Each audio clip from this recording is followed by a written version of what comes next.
आज इस audio recording में मैं आर्टिकल 181 से 200 तक एक्सप्लेन करूँगा। थोड़ा ध्यान से सुनना और मैं कोशिश करूँगा कि जिस तरह से क्वेश्चन आते हैं उस तरह के क्वेश्चनों को मैं आपको जवाब दे सकूँ।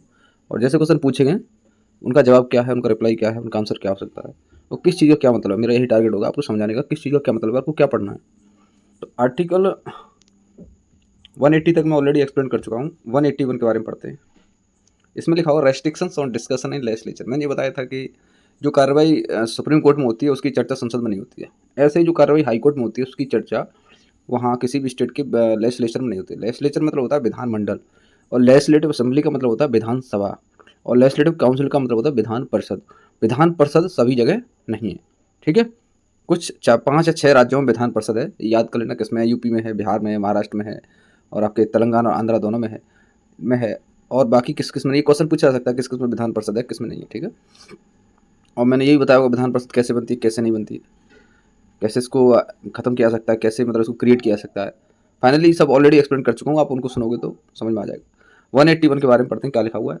सेम चीज़ है कि जो कोर्ट में इसमें लिखा है था, एक्सप्लेनेशन में क्या है। When a matter involving to conduct the governor और हाई कोर्ट जज in under consideration it can not be discuss in legislature. मतलब किस तरह से काम करता हाई कोर्ट,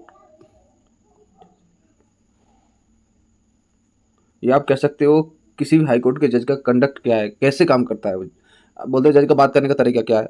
कंडक्ट आप कह सकते हैं एक तरह से अ, एक प्रोसेस होता है किसी चीज़ को कराने का। आप कह सकते हो कंडक्टिंग एक वर्ब है, और कंडक्ट आप कह सकते हो कि एक तरह से ऐसी व्यवस्था, एक ऐसा आचरण, एक ऐसा तरीका जो आप खुद कर रहे हो। वो स्पेशली इंडिविजुअल पर डिपेंड करता है ठीक है। तो वो क्या कर रहा है उसकी कोई डिस्कशन कहीं भी विधानसभा और विधानमंडल में नहीं होगा, ठीक है। आर्टिकल 182 में क्या लिखा हुआ था, चेयरमैन एंड डिप्टी चेयरमैन, इसको डेप्यूटी बोलते हैं, हम डिप्टी बोलते हैं, चेयरमैन ऑफ लेजिस्लेटिव काउंसिल। जो काउंसिल के चेयरमैन और डिप्टी चेयरमैन के बारे में बताया गया, उसमें लिखा हुआ है describe the process of electing and chairman deputy chairman of state legislative council only by cameral legislature. जहाँ पे 2 सदन का विधानमंडल है, वहाँ पे होती है काउंसिल, होती है एक असेंबली होती है, जहाँ पे 2 सदन होते हैं वहीं तो होगी। Also mention the deputy chairman act in the absence of. जब भाई चेयरमैन एब्सेंट होगा तो काम कौन करेगा, डिप्टी चेयरमैन करेगा। आजकल क्वेश्चन रिपीटेशन वाले नहीं आ रहे हैं, ये आपको ध्यान रखना। क्वेश्चन नहीं आ रहे हैं। अब तक तो आपको पूछा है कि विधानसभा अध्यक्ष के बारे में पूछ लेगा राज्य में, अभी विधान परिषद के चेयरमैन के बारे में पूछेगा। कुछ भी हो सकता है, आपको हर चीज़ के लिए रेडी रहना है कि कुछ भी हो सकता है। तो ये उसमें बताया कि एब्सेंसी में कौन काम करेगा, इसकी नियुक्ति कौन करता है। नॉर्मली बात है कि इसमें अपनी विधान परिषद ही उसका चुनाव करेगी एक डिप्टी चेयरमैन होगा, एक चेयरमैन होगा। आर्टिकल 183 में क्या लिखा हुआ है, vacation and resignation of and removal from the office of chairman and deputy chairman. कभी कभी उसका पद खाली हो जाता है, भाई बीमार हो जाए आदमी, कोई शादी ब्याह हो गया, कहीं चला गया घर पे, बच्चों की बहुत सारे काम होते हैं ना, पर्सनल काम भी तो होते हैं लोगों को। तो उस समय उसकी सीट खाली हो जाती है, उस समय कौन उसकी जगह बैठेगा, प्रेसिडाइंग कौन करेगा, चेयरमैनशिप कौन करेगा, आप कह सकते हो चेयरमैन कौन बनेगा। तो उस कंडीशन में क्या होगा, या उसको पद से हटा दिया गया है या रिजाइन कर दिया है, ठीक है। उसमें लिखा है स्पेसिफिक टेनर, कुछ टेनर के resignation and removal procedure for the chairman and deputy chairman and legislature. इसमें लेजिस्लेटिव काउंसिल में लिखा हुआ they can be removed by resolution passed by majority in council. मतलब इनको हटाने का क्या तरीका, नॉर्मल मेजोरिटी। मेजोरिटी आप समझ रहे, मेजोरिटी का मतलब है आधे से एक ज़्यादा, 50% प्लस 1। इतने लोग सहमत हो जाएंगे कि इस आदमी को हटा दिया चेयरमैन से, तो हटा देंगे। आपको ये आर्टिकल याद रखना है, कहाँ लिखा हुआ है, 183 में लिखा हुआ है। 184 में पढ़ते हैं, इसमें क्या लिखा हुआ था, पावर ऑफ डिप्टी चेयरमैन और other person to perform duties of the office और एक्ट एज द चेयरमैन। मतलब उसकी पावर क्या क्या है, और कोई व्यक्ति जो इसकी ड्यूटी परफॉर्म कर रहा है तो उसके पास क्या क्या पावर होंगी।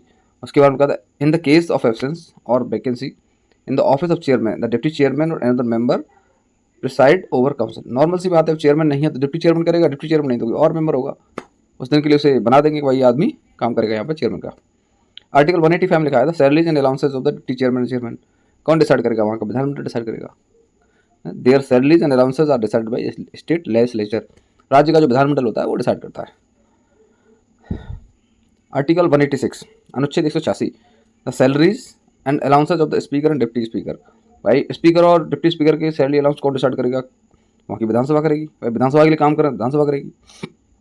हम सीधी सी बात है। तो एक्सप्लेनेशन में क्या लिखा है, similar to the article 185 but the speaker and deputy speaker of the legislative assembly. Same है जैसे 185 लिखा है, सेम ही इसमें विधानसभा डिसाइड करेगी। मतलब विधानमंडल डिसाइड करेगा, अगर 2 हैं, एक है तो विधानसभा करेगी। 187 सेक्रेटरीट ऑफ स्टेट लेजिस्लेचर। भाई विधानमंडल है, उसका सचिवालय होता है। सचिवालय क्या होता है, सचिवालय होता है बहुत सारे अफसर बैठे होते हैं। तो वो अफसर कैसे, एक प्रोसीडिंग्स होती है भाई, किस तरह से कौन काम करेगा, विधानमंडल कैसे काम करेगा, कोई बात हो खेल थोड़ी है। बहुत लोग आते हैं उसमें, सारे एमएलए बैठते हैं उसमें, बहुत अफसर भी बैठते हैं उसमें। तो ये सब चीज़ें का ऐसा नहीं है, हर चीज़ का एक सिस्टम बना हुआ है, हर चीज़ का एक सिस्टम बना हुआ है कि इतनी बड़ी चलेगी कैसे। तो उसके लिए एक सचिवालय होता है, सचिवालय के द्वारा ही ऑर्डर पास होते हैं।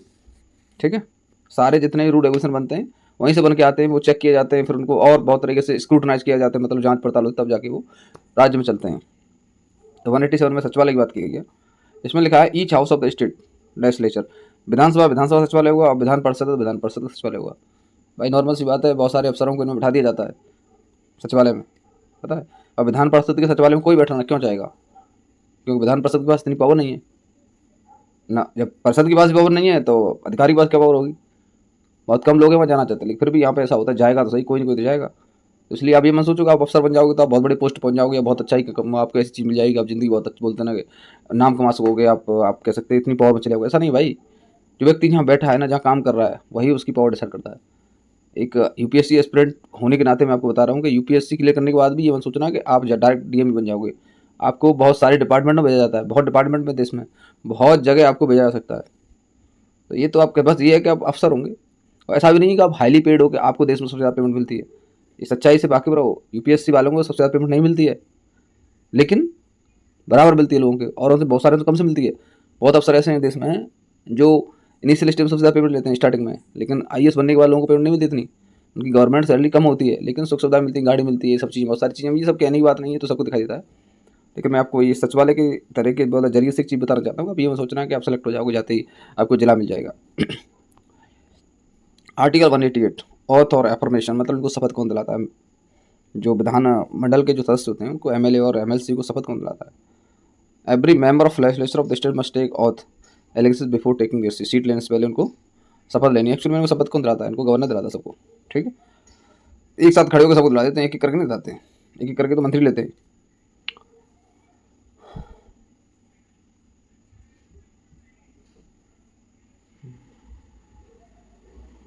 वन 89 में लिखा है voting in house, power of house to act notwithstanding vacancies and quorum. Notwithstanding का मतलब है चाहे कुछ भी हो जाए। इसको अच्छे से एक्सप्लेन किया, इसका मतलब चाहे कुछ भी हो जाए। एक्सप्लेनेशन में क्या है, डिटेल और वोटिंग प्रोसीजर क्या है, प्रेजेंस ऑफ कोरम। कोरम मतलब होता है मिनिमम नंबर चाहिए भाई। अब कोरम तो नहीं बन रही है हमारे देश में, समस्या क्या आ रही है, सरकारी स्कूलों में इसमें बच्चों की कोरम नहीं बन पा रही है। 5 टीचर हैं और 4-5 बच्चे बैठे रहते हैं, तो वो कोरम तो नहीं है। 5 टीचरों के लिए कम से कम 50 बच्चे चाहिए स्कूल में। और मैंने बहुत स्कूल ऐसे देखे जिसमें 10-15 लड़के बैठे रहते हैं बच्चे, वो भी ऐसे ही है, कोई कहीं घूम रहा है, कोई कहीं घूम रहा है। टीचर अब क्या करेंगे, टीचर भी क्या करेंगे, बच्चे नहीं आ रहे। तो इस चीज़ के सोल्यूशन के लिए सरकार बहुत सारी वो सोच रही है कि स्कूल बंद कर दिए जाएँ, या फिर लेकिन दिक्कत होगी, शिक्षा कैसे मिले लोगों को, लोग बच्चे जा नहीं सकते। तो इसका एक ही तरीका है, टीचरों की संख्या उस स्कूल में कम कर दिया, जहाँ बच्चे कम है। बाकी जहाँ बच्चे हैं वहाँ टीचर बढ़ा दिया जाए। तो कोरम का खेल है कि एक सदन को चलाने के लिए कम से कम कितने आदमी चाहिए। तो एक्चुअल में क्या है, 1/10 होने चाहिए। मान लो विधानसभा में 200 हैं तो 20 आदमी तो चाहिए। ऐसा कुछ सिस्टम है। House can function if the seat are vacate.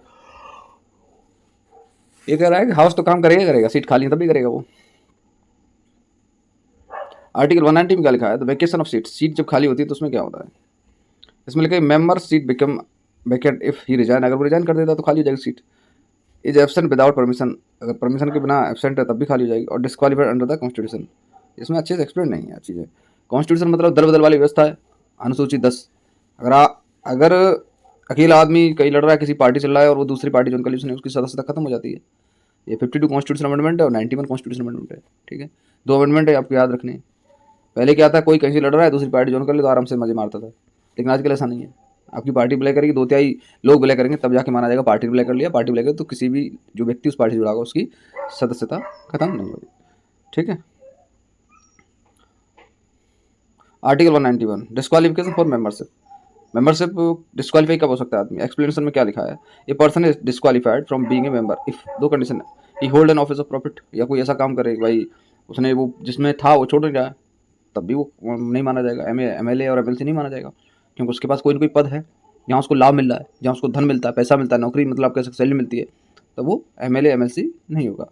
If बोले इज अनसाउंड माइंड, आप कह सकते थोड़ा पागल है। अनसाउंड माइंड मतलब ठीक नहीं, दिमाग सही काम नहीं कर रहा उसका। इज एन अनडिस्चार्ज इंसॉल्वेंट, आप कह सकते हो दिवालिया है, कर्जदार है, बैंक का सरकारी कर्जदार है, वो भी डिस्क्वालीफाई कर जाएगा, वो भी कहीं ना कहीं आप कह सकते हो कि सदस्य नहीं रहेगा।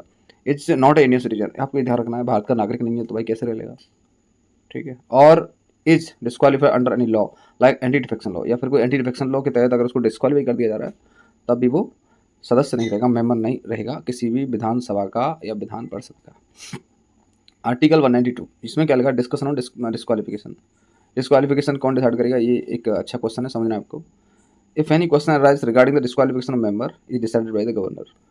गवर्नर डिसाइड करेंगे कि आदमी आप कह सकते हो डिस्क्वालीफाइड है नहीं है, तो कैसे करेंगे, वहाँ एक इलेक्शन कमीशन होता है, consulting the state election commission. MLA का चुनाव कौन कराता है, एमएलए का नेशनल कमीशन कराता है, ठीक है, जो सरकार का सेंट्रल गवर्नमेंट का जो इलेक्शन कमीशन होता है वो कराता है, तो उनसे बात करके वो डिसाइड करेंगे। राज्य वाला वो नहीं कराता, एमएलए की डिस्क्वालिफिकेशन राज्य का स्टेट कमीशन डिसाइड नहीं करेगा, ठीक है, याद रखनी है आपको। 193 penalty for sitting and voting before taking auth और व्हेन डिस्क्वालीफाइड। पेनल्टी है भाई, आप हटा दिए गए हो, आपने डिस्क्वालीफाई हो गए, ओथ नहीं लिए, ओथ लेने से पहले ही बैठ गए आप, तो आपके पास पेनल्टी है। पेनल्टी 500 रुपये के आसपास है, इसमें लिखा 500 रुपये per day as decided by law. 500 रुपये पहले थी, 500 रुपये पर डे मतलब बहुत है। अभी क्या है, 500 का नोट कम वैल्यू रखता है तो लोगों को बहुत कम लगता है ना, किसी टाइम में 500 रुपये बहुत थी। इफ़ द सम्मान वोट और sit in the legislature without taking oath, मतलब कोई बिना शपथ के बैठ जाता है, और बाय डिस्क्वालीफाइड और या डिस्क्वालीफाइड है बैठते समय, वो ही इज़ लाइबल टू पेनल्टी, मतलब वो उस पेनल्टी के देना है उसको लाइबल है, उस पर लागू करती है कि उसको जुर्माना भरना है 500 रुपये पर डे के हिसाब से। 10 दिन बैठा तो 5,000 हो गए। अब 5,000 ये कब रूल आया होगा, उस समय 5,000 बहुत होंगे, आजकल लोगों को बहुत कम लगते हैं। Article 194 power privilege and immunities of state legislature and there member. इसमें आगे एक्सप्लेन नहीं है, 193 करते हैं, उसके बाद आगे इसके बाद मैं एक्सप्लेन करूँगा बाद में जब आर्टिकल खुलेंगे।